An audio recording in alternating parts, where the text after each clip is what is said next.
Welcome back, guys. It's Austin here with Moon Trades, and if you guys are new to my channel, I make content about the stock market and how to consistently trade the simple way based on technical analysis and just patterns itself about the price action. So I do not use indicators because it overcomplicates things and a lot of people misuse indicators, but I do make some videos on how to actually correctly use indications and not use them as confirmations. So that will be in another video. Let's jump right into this video and let's get started on what is a downtrend, right? So to start, a downtrend is lower lows and lower highs.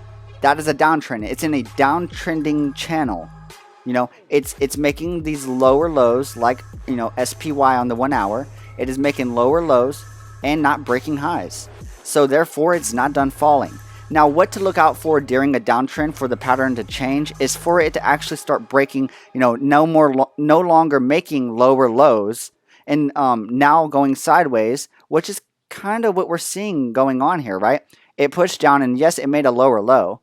And yes, it made a lower low here too, but it pushed up and made this 100% recovery, you know, 100% fall, 100% recovery on this simple push here, right?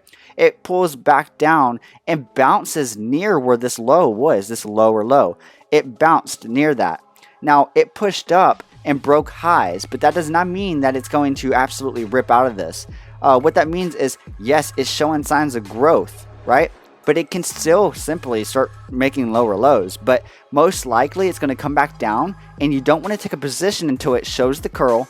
But if it comes back down and starts, you know, consolidating and then breaking higher highs and starts showing this like curl pattern, then you can invest to 287. Technically speaking, you know, it was a past support, you know, new resistance.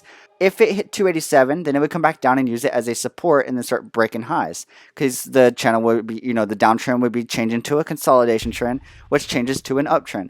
But a downtrend overall is lower lows and lower highs. I hope that video really helped you guys, and I didn't want to make it super long because stock market videos tend to be really long. I think this would be a better way to learn. I can make a simple video of how to do an, you know, how to read an uptrend. I can make a simple video on how to read a consolidation trend. Just comment below, and if you guys are new here, please hit that subscribe button with the bell notification. I upload content like this every single day. And yeah, like always, guys, I'll see you in the very next video.